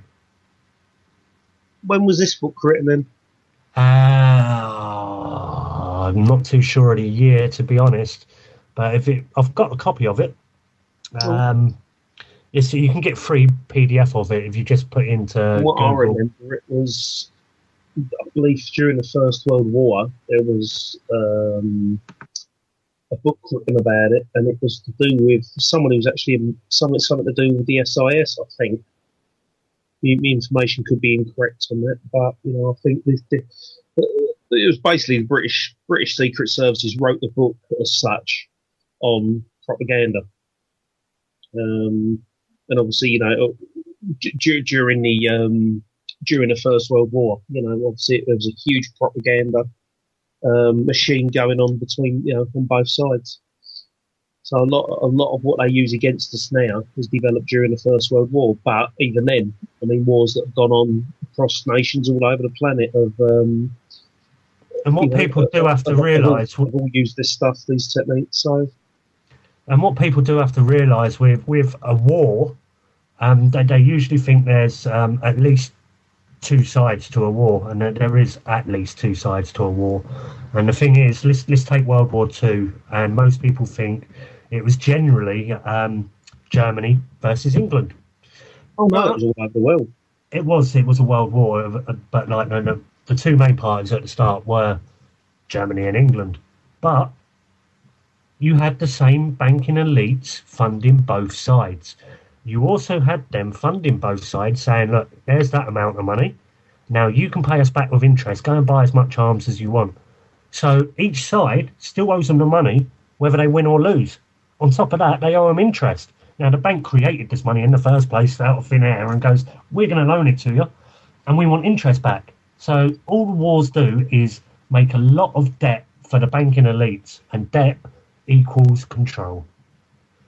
Absolutely. Have you ever seen that film called the I think it was called The Internationalist or something like that with Clive Owen? No, can't say I have. I think somebody was just trying to come in then. Who wanted to chat then? Sorry.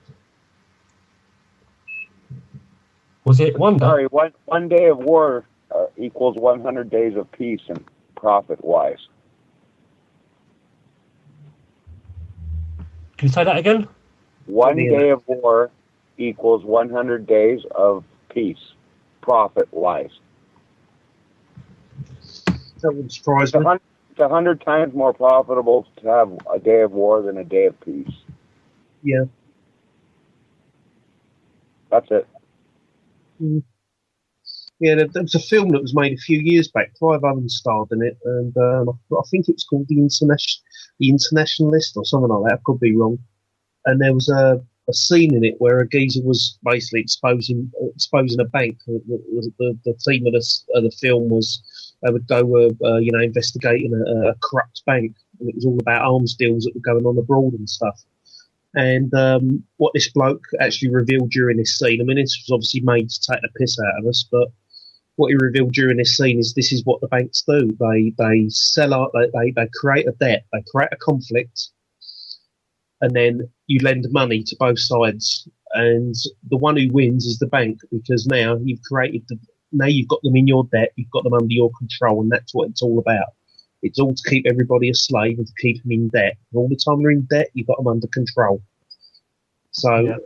And there was a brilliant scene where the bloke, basically explained it that way. And, if ever you get to see that scene, it's probably on YouTube. If you look it up, I think it's called I've probably got that completely wrong, but I think it's something like The Internationalist or something like that. And, it is The Internationalist. Prajna's just said in the chat is. Oh, right, okay. Oh, I thought I got that wrong. But, if you look it up on YouTube, you'll see that scene for themselves. And this is what they do in a lot of these films. They put scenes like that out just to take the mickey out of people and say, see, this is what we're doing to you.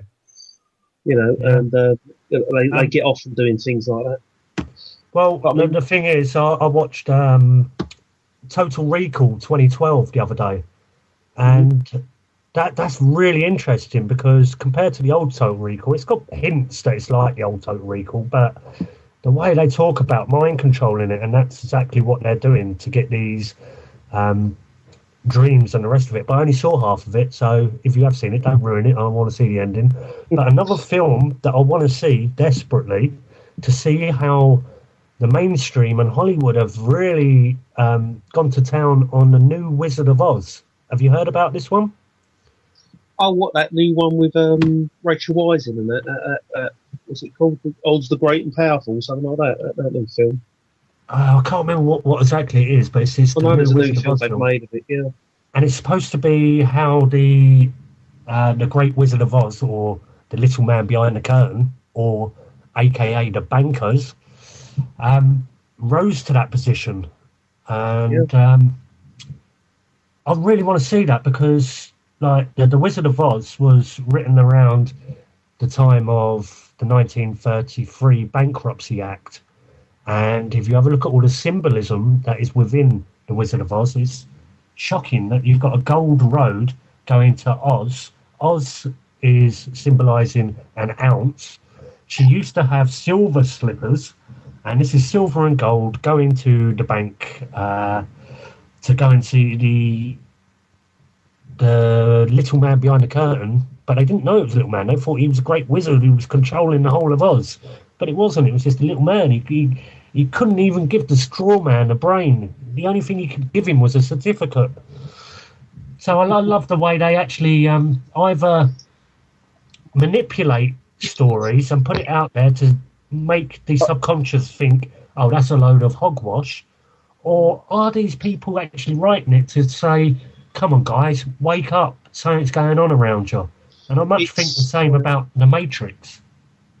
Yeah, I think I read a book once on it regarding all this propaganda that goes on, and it's termed as ritualized mockery. And it's for mockers. It's to take the piss. It's like this is right under your noses, people, and you're not seeing it.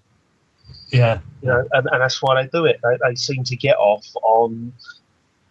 Because of the way we see these people act towards us and treat us, they get off on it. It's like little children having a giggle, having a laugh, watching someone, hurt themselves or trip over themselves while they're watching from afar, sort of thing. And that's sort of what we're dealing with. That's the sort of mindset we're dealing with these people. They just like to sit back and watch and laugh and abuse and what's the word for it? There's a couple of things like little children. They just like to sit back and watch, watch us and call us idiots. They think it makes them feel better about themselves. So somebody just tried to correct me in the room, saying The Wizard of Oz was written in 1900, I think, Dom. I think it was 1939 that the film come out. Yeah. And I think it was written in the early 30s, or around 33, to be honest. But the actual book? Well, I think it was the written. The actual book was written in the early 1900s, yeah. Was it? Well, yeah. But was it, like, the film was 1939, but the book, I think, was written in the early 1930s, not 1900s, no, was it? Written earlier than that. It was early 1930s. I think it was, yeah. Okay, okay, I'll stand corrected on that. And somebody else has brought up, totally random, I don't know why he said it, but it's something that I actually am very intrigued by. I Pet Goat 2. If anybody's puts I Pet Goat 2 into YouTube, you'll find a little 7-minute, very well made film. No speech in it at all, but very well made, and a lot of symbology and a lot of messages, and nearly every religion and belief on the planet rolled into this one 7-minute, very well made, not a cartoon, an animation. And it's have you seen, any of you in the room seen I Pet Goat 2? I think someone sent it to me once a few years ago, and I watched about a minute of it, couldn't be bothered, and turned it off. That's sweet, I'm done with a lot of that stuff now. Who said that? Somebody else said something? Sorry. Yeah, I was going to say that. Don't you think that these people use Hollywood as a form of protection? Because, like, if you use like a film as a reference point of what's actually the reality of things, people look at you as if you're a nutter. Yeah, oh, absolutely. Yeah, it's double think, and it's reverse psychology. Absolutely. I'll tell you exactly. Every tool of propaganda they use against us, they will, and that's exactly why they do it. I'll tell you exactly what Hollywood is. I'll tell you exactly what Hollywood is. Now, Hollywood is a magical place, and what they're doing is they're casting spells. Now, it's a manifestation. It's thoughts. People watch this stuff, and when you're resonating it, it's coming about. Now, Hollywood. Have a look at the word Hollywood. Wizards used to make their wands from Hollywood, so that's what they're truly doing. They're casting these spells upon people, and we're manifesting out whatever they're putting out there. There's a lot of violence. There's a lot of competition. Everything to suck you into this matrix and make you be part of that system. Mm-hmm. I mean, doesn't a lot of that stuff come from what's his name? That guru who's been doing this a few years now. I can't think of his name now. Big chap, got the glasses. It's a lot of the stuff he comes out with, when he's been spouting about the Illuminati and the secret societies and all that. Sailed this once. Jordan Maxwell. Mm-hmm. Paul Maxwell, that's it, yeah. I mean, I heard him say all this about, apparently that's where it all comes from. That's why they call it Hollywood and all that. But then I've read and seen some other stuff where they claim, well, actually, he's wrong. That isn't where it comes from. There's other meanings behind it and other explanations, sort of thing. So I think Gordon Maxwell, in my eyes, I've seen stuff where he's been shown to contradict himself, and he's been shown to be basically lying about certain things. So I don't look at him as a credible source for a lot of this information that's out there. I think he's a government shield. So, and the thing is, we can all be wrong at times, and this is because we'll have very strong beliefs that we think are true, and you have to understand their dogmas, and you have to get past that. You have to be able to look past that, or you can never move on. You can never move on logically or use reason to get anywhere if you're going to let dogmas get in your way. I mean, same way today. I've got it recorded. I'll play this on the radio show, hopefully maybe Sunday. And I had a call from the TPT. I had an appeals hearing, one where they call you. And I had this woman, where I started bringing up the issue of the applicability of the law, the other side of presenting those facts proving the Road Traffic Act is applicable, she started going off into one to me about, oh, well, you denying that Parliament exists and all this, that, and the other. So I went to her, well, come on, and let's look at this factually. Tell me what Parliament is. Yeah. And she went, well, it's Parliament. These are the people who make the laws. I said, okay, fair enough. So factually, it's a group of people. Would you agree with me on that? And she went, no, it's Parliament. I went, well, what's Parliament then? She went, well, it's Parliament, isn't it? And I said to her, well, that's circular reasoning. I can't get past that. I can't have a logical discussion with somebody who's going to be thinking like that. And like I say, she was stuck in the dogma. And it didn't matter what logic I could put forward. It wasn't going to get me anywhere because she was just stuck in this dogma, and that was it. That was the break on it. I couldn't have a rational, reasonable discussion with that woman any longer. It only lasted about 10 minutes, and I put the phone down on her. I'd had enough of her at that point.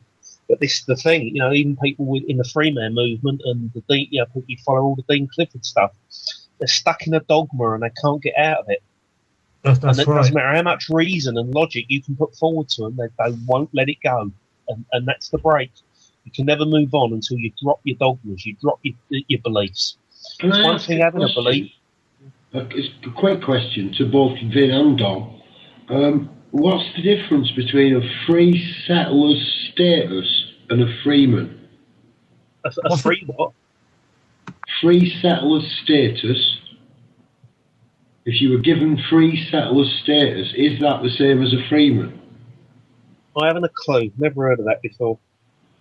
Nor have I, but a free man sounds political, whatever it is. No, it was given. Go on, Dom, please. Yeah, a free man is actually a legal term by the government, and you've got to go through procedures through the City of London and become a free man of the city. It's got nothing to do with like serving a notice of intent and a claim of right and putting your name as commonly known as this of the family that, because as soon as you put down the name, the first name and the surname, you're giving them all the details they know to find out you're prepared to be rebellious. So this is why I think the free man movement has been either orchestrated from the very start, and many people are doing stuff for the good to support this free man movement, because it does sound like a good thing to be honourable and stand on common law of just no harm, loss, fraud. And statutes and acts do actually require consent to be given the force of law. This is part of their fictional system that they have created and their body of rules to basically trick us and enslave us. And then the education system, basically by the government again, gave you a body of words to use and told you what they mean. And these words are such a lie. Like the biggest one is the person, which actually derived from the Greek word persona, which means mask. So they're using the word person in the sense of you and me, the living being, when it's so far from the truth, because you pick up a legal dictionary and it will tell you that a person is a corporation. So when you're looking at policed by consent, and how they get your consent is by saying, what is your name?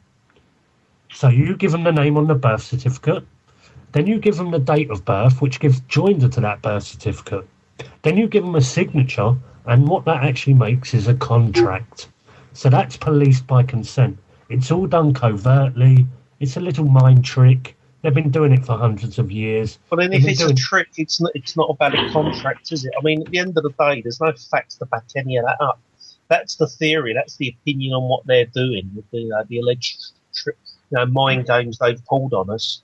But there's no facts to actually back that up. And certainly in this day and age, I don't believe coppers or magistrates or a lot of these judges that we go in front of when all the, we get dragged in front of them have any idea of any of this going on, be it true or not. No, that's right.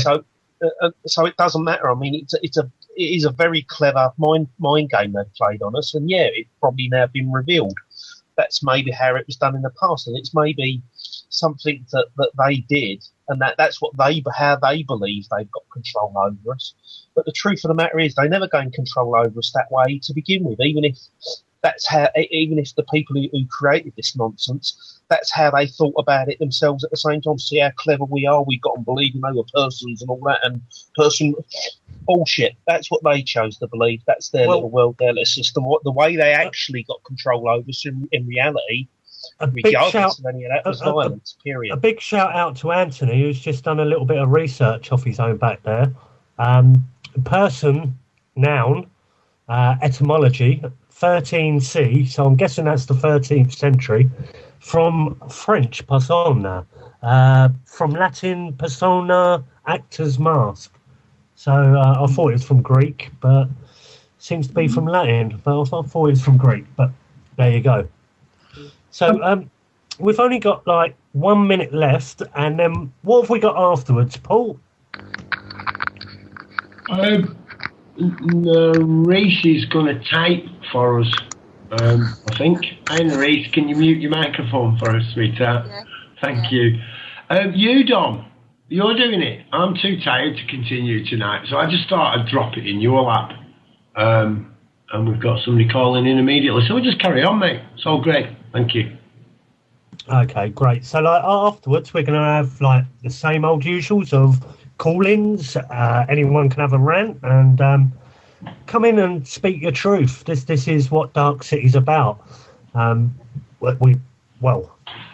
set this up so people can come speak their truths, and I've seen Paul give many people a chance, and sometimes you get some really dishonourable, horrible people, and I know you're listening, Brian. We still love you.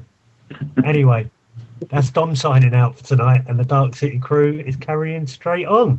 So I'm going to hand it over to either Dawn or Susan.